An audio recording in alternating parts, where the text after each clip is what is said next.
क्या बताते हैं?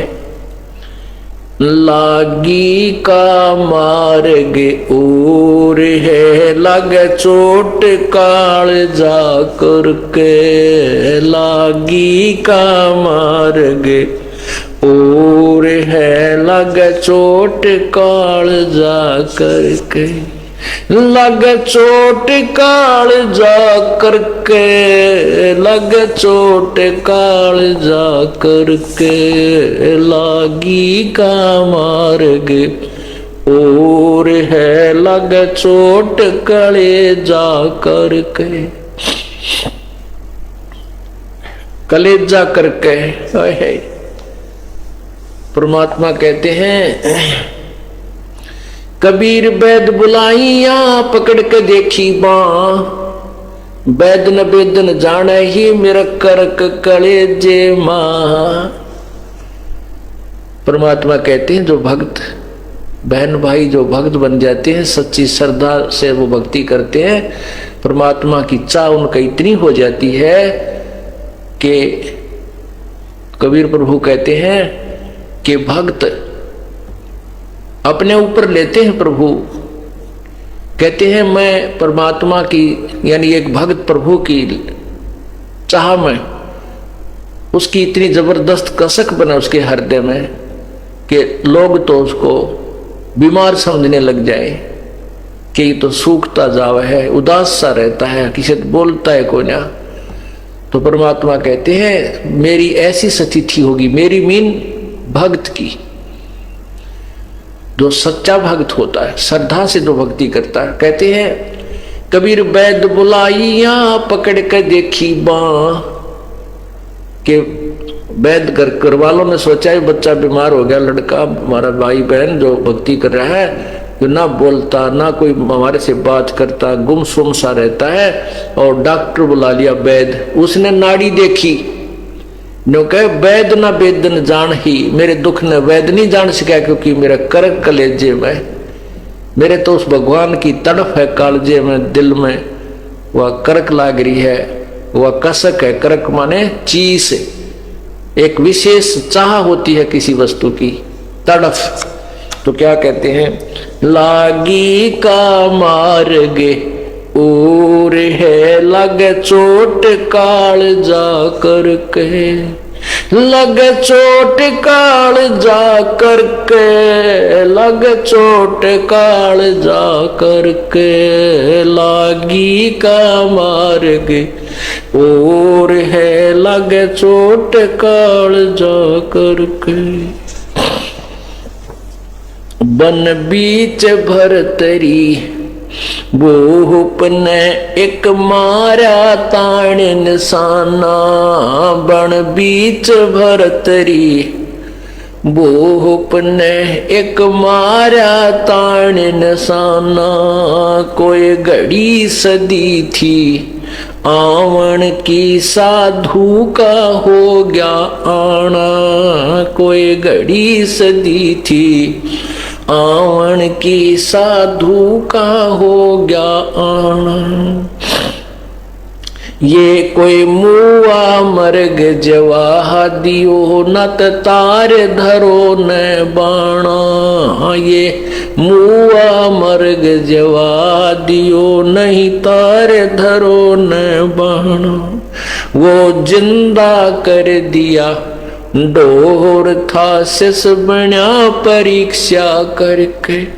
शिष बना परीक्षा करके, शिष बना परीक्षा करके। लागी का मार्ग और है, लगे चोट कले जा करके। लगे चोट कले जा करके, लगे चोट काल जा करके। लागी का मार्ग और है, लगे चोट कले जा करके।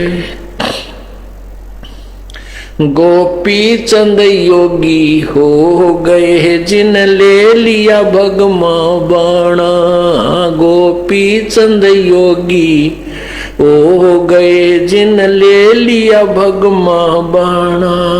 गुरु महल जनान बेजते डोडी पे अलख जगाना, गुरु महल जनान बेद थे डोडी पर अलख जगाना।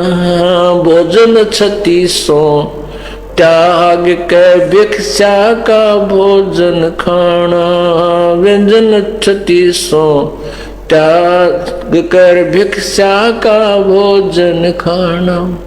तन पड़ गया कमजोर था, ना खाया उदर वर्क, ना खाया उदर वर्क, ना खाया उदर वर्क।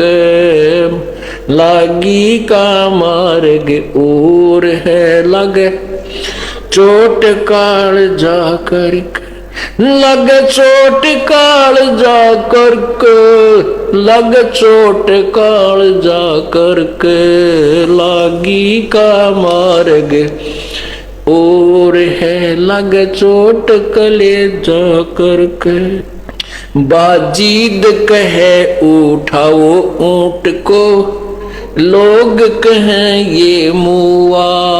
बाजीद कहे उठाओ ऊंट को, लोग कहें ये मुआ। रही उठन वाली चीज नहीं, गया ओढ़ सलानी सुआ। रही उठन वाली चीज नहीं, गया ओढ़ सलानी सुआ। कुछ नक्सक बिगड़ा है नहीं, बाजीदा अचरज हुआ। कुछ नक्सक बिगड़ा है नहीं, बाजीदा अचरज हुआ। जिन करया अचंबा गोर है, तजा राज काल से डर के, तजा राज काल से डर के, तजा राज काल से डर के। लागी का मार्ग चोट कले जा करके, लग चोट जा करके, लग चोट काल जा करके। लागी का मार्ग और सुल्तानी मगन बैराग में, जिन तज दिया बलख बुखारा। सुल्तानी मगन बैराग, जिन तज दिया बलख बुखारा। कद पालकियां में चालते आज ठालिया गुदड़ बारा।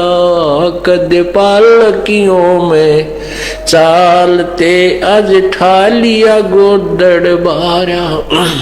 सब संगी छोड़ी रोवती रोवे था कुणबा सारा। सब संगी छोड़ी रोवती रोवे था कुणबा सारा। वो शोर मचारण वास में, ना देखा पीछा फिर के, ना देखा पीछा फिर के, ना देखा पीछा फिर के। लागी का मार्ग और है लग चोट काल। कुएं में शेख फरीद ने किसी मीठी बोली भाषा। कुएं में शेख फरीद ने किसी मीठी बोली भाषा। तुम चुन चुन कागा खा लियो मेरे हाडों पर का मासा। तुम चुन चुन कागा खा लियो मेरे हाडों पर का मासा। मेरे दो नैना मत छेड़ना मोहे राम मिलन की आशा। मेरे दो नैना मत खाइयो मोहे राम मिलन की आशा। जिन करी तपस्या गोर थी वे हुए आश्रय अर्क। वे हुए आश्रय हर्क। वो हुए आश्रय अर्क। लागी का मार्ग और है लग चोट करे जा कर। लग चोट काल जा करके, लग चोट काल जा करके, लागी का मार्ग। पीपा दरिया में कूद गया जिन कैसी करी ढठाई, पीपा दरिया में कूद गया जिन कैसी करी ढठाई, वह नर पाड़ा जीत गए जिन सिर धड़की बाजी लाई, वो नर पाड़ा जीत गए जिन सिर धड़की बाजी लाई। कह मंगलानंद चेतियो तुम सोच समझ मेरा भाई, कह मंगलानंद चेतियो कुछ सोच समझ मेरा भाई। बिन चेते यू झूठा शोर है, कुछ जाइयो सुकर्म करके, कुछ जाइयो सुकर्म करके, कुछ जाइयो रे सुकर्म करके, लागी का मार्ग और है लग चोट कले जा करके, लग चोट काल जा करके, लग चोट काल जा करके, लागी का मार्ग और है लग चोट काल जा करके। अब क्या बताते हैं कि परमात्मा की भक्ति में इतनी श्रद्धा आपकी हो जावे कि आपके मीठी मीठी कसक बनी रहे प्रभु के प्रति, भक्ति के प्रति। तो किन किन को ये कसक लगी, किन के कलेजे में करक लगी, उनके विषय में एक साधु ने बताया है। मंगलानंद जी के बता रहे हैं। देखो पुण्यात्मा, जो भी प्रभु की प्राप्ति का प्रयत्न करता है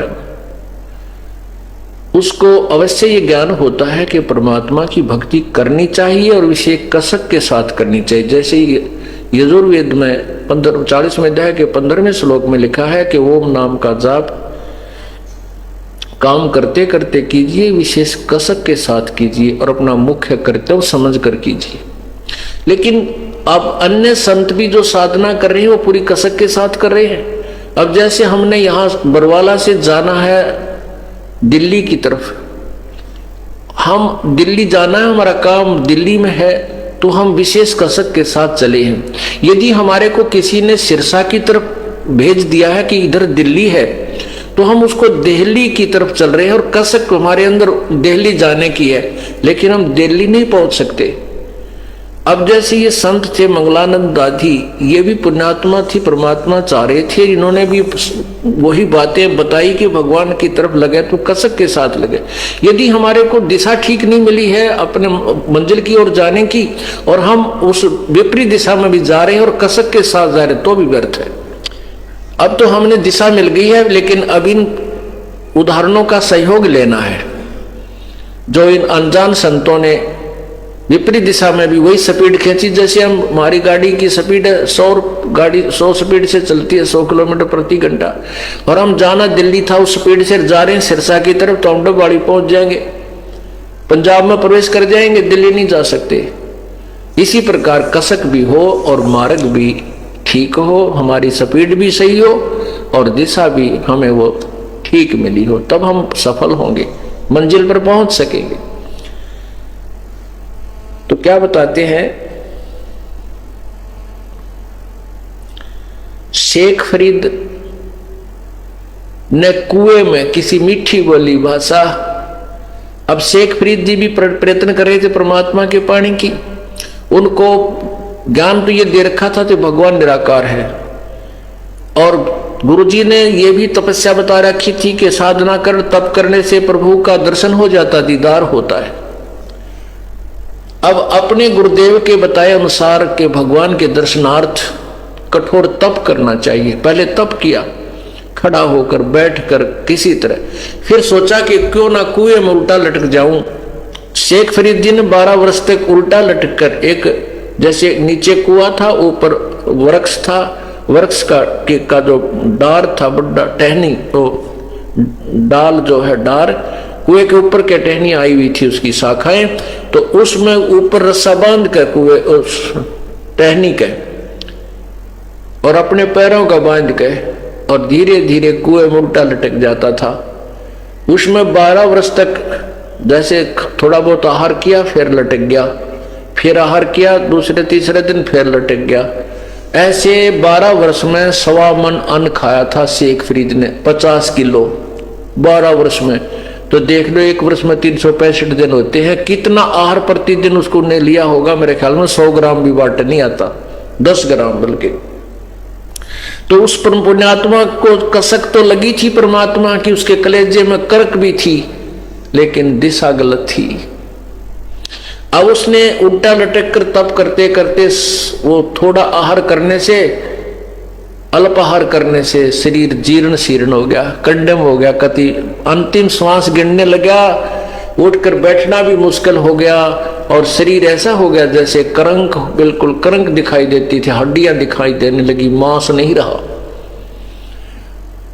अब जब वो बाहर आके सुस्ता रहा था, ऐसे शेख फरीद जी लेटा हुआ था, कौवे आकर माथे पर बैठ गए और निशाना साध लिया कि आंख काट निकाल लेते हैं इसकी, ये मुर्दा पड़ा है। क्योंकि उसके शेष शरीर पर मांस नहीं था, क्योंकि इतना कमजोर हो गए थे अधिक साधना करने से और आहार न करने से।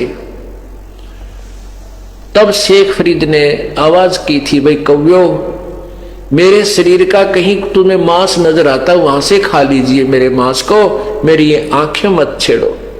तो इस प्रकार वो जो कौवे उसको खाने लगे तो कुएं में वो वापस चले गए शेख फरीद जी, और ये कहते हुए कि भाई कौव्यो, अगर मेरे शरीर पर कहीं मांस हो तो इसको खा लीजिए, मेरी आंखें ना छेड़ना, मुझे परमात्मा के दर्शन की आशा है, हो सकता है मुझे कभी भगवान अल्लाह दीदार दे, दर्शन दे दे। ये कहता हुआ उल्टा ही कुएं में सरक गया और बुरी तरह रोने लग गया, बहुत बुरी तरह। इतने में परमात्मा आए, पूर्ण ब्रह्म कबीर जी कुएं पर खड़े हुए, प्रकट हुए और उनको ऐसे निकाला बाहर रस्सा पकड़कर जैसे बाल्टी निकालते हैं। तब शेख फरीद ने कहा कि भाई मुझे तंग ना करे, कौन हो आप, मुझे छोड़ दीजिए, मैं अपना काम कर रहा हूं, तुम अपना काम करो।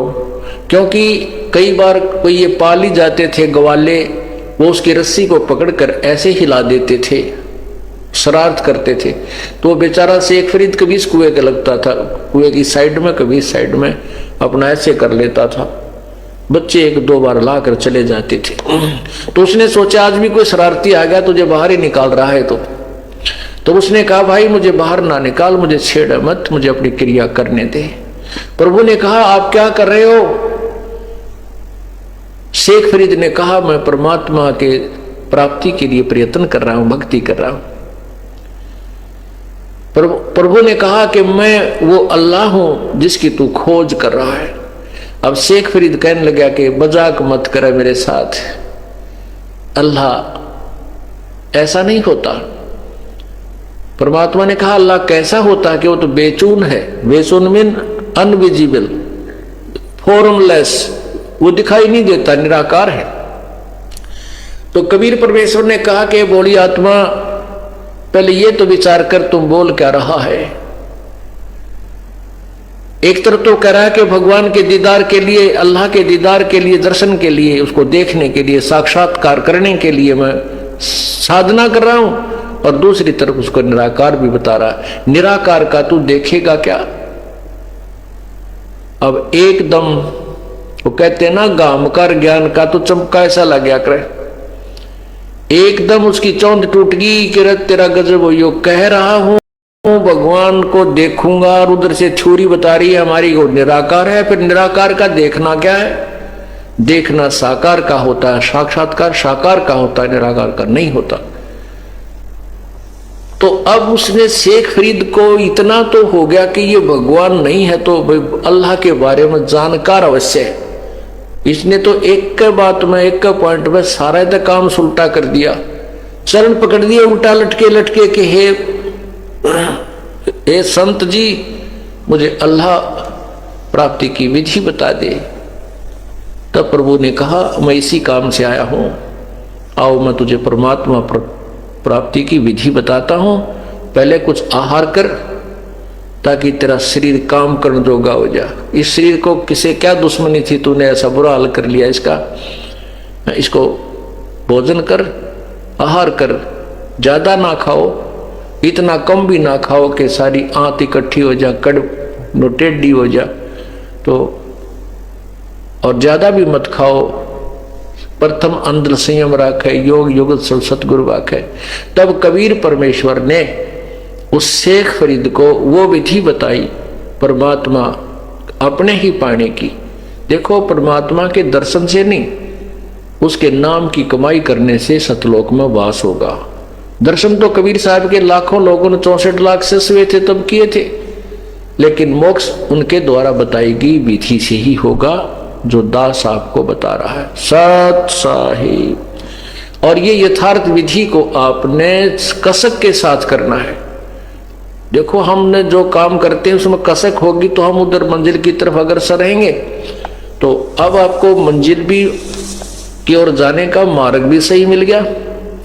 इसके लिए कहते हैं समझा है तो सर दर पाओ और बहुर नहीं रे ऐसा दाओ।